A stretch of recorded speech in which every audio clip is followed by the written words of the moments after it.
데살로니가 전서의 개요를 설명하겠습니다. 기록자는 바울이며 기록 시기는 주후 53년경입니다. 성격은 교회를 위한 서신입니다. 수신자는 1차적으로는 데살로니가 교회의 성도들이고 실제적으로는 모든 신자입니다. 이 서신의 이름은 바울이 편지를 쓴 데살로니가 교회에서 유래되었습니다.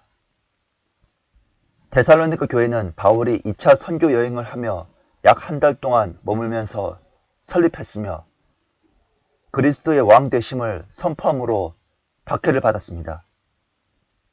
사도 또한 그 일로 인해 결국 도시에서 쫓겨나 베레아로 갔습니다. 주제는 진노 이전에 자신의 교회를 하늘로 데려가기 위해 재림하시는 그리스도입니다. 목적은 성도들에게 주님을 볼 수 있는 재림의 소망을 주어 그들이 고통 중에서도 낙심하지 않고 주님을 사랑하게 하는 것입니다. 핵심장은 4장이며 휴거입니다. 핵심절은 또 하나님께서 죽은 자들로부터 살리신 그분의 아들, 즉 다가올 진노로부터 우리를 구해내신 예수께서 하늘로부터 오심을 기다린다는 것이라. 1장 10절입니다. 핵심 단어는 그리스도의 오심입니다. 핵심구는 그리스도 안에서입니다. 데살로니가 전서의 그리스도는 다시 오시는 주님입니다. 데살로니가 전서의 내용을 설명하겠습니다. 데살로니가 전서는 바울이 그의 이방인 회심자들에게 썼던 첫 번째 서신입니다. 그는 이것을 AD 54년경에 기록했는데 이는 사도행전 17장 1절에서 9절의 사건이 있은 지 불과 얼마 되지 않은 때였습니다. 데살로니가 전서는 바울의 서신들 가운데서 제일 먼저 쓰여진 편지입니다. 따라서 이 서신은 신약 성경 27권 중에서도 제일 처음에 기록된 문서인 셈입니다. 바울은 이제 막 구원받은 갓 회심한 사람들에게 데살로니가 전서를 기록했습니다. 데살로니가 전서는 바울이 이방인들을 향해 전파한 그의 설교의 좋은 본보기입니다. 이 서신의 주제는 세 가지입니다. 곧 1. 새로이 제자가 된 자들을 그들에게 이미 가르친 기본적인 진리들 안에 견고히 세우는 것. 2. 그들이 계속하여 거룩함을 향해 나아가도록 권고하는 것. 3. 잠든 자들에 관해서 그들을 위로하는 것입니다.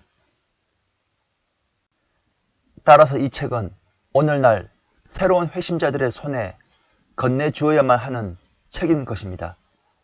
여기서 그는 독자들이 구약 성경에 익숙치 않은 이방인들이기 때문에 구약 성경을 자주 인용하고 있지도 않습니다. 데살로니가 전서와 관련하여 놀라운 사실은 이 책이 성경의 핵심 주제에 대해 강조하고 있다는 것입니다. 데살로니가 전서의 가장 두드러진 특징은 종말론적 주제가 지배적으로 나타나고 있는 점입니다. 예수님은 다가올 진노로부터 우리를 구해내십니다. 그리스도 안에서 죽은 자들이 먼저 일어나고 그리고 나서 살아남아 있는 우리가 공중에서 주와 만나기 위하여 구름 속으로 끌려 올라갑니다.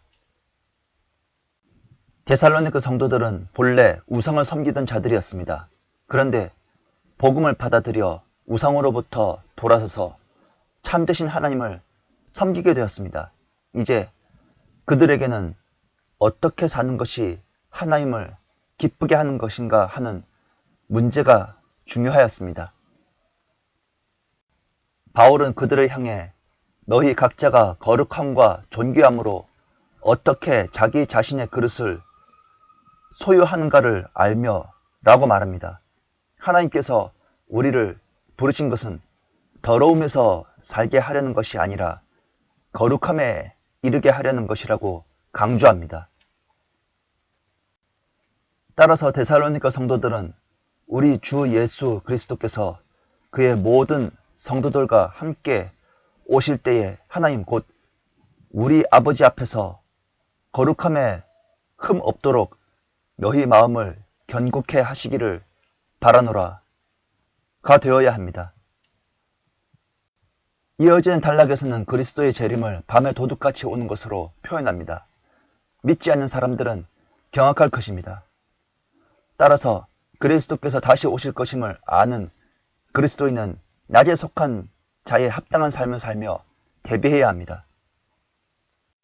데살로니가 전서를 분석하겠습니다. 1. 본이 되는 교회와 그리스도 안의 삶의 과거, 현재, 그리고 미래.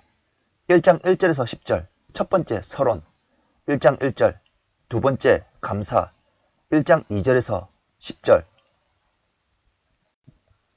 2. 본이 되는 종과 그의 상. 2장 1절에서 20절. 첫 번째 바울의 활동에 대한 언급.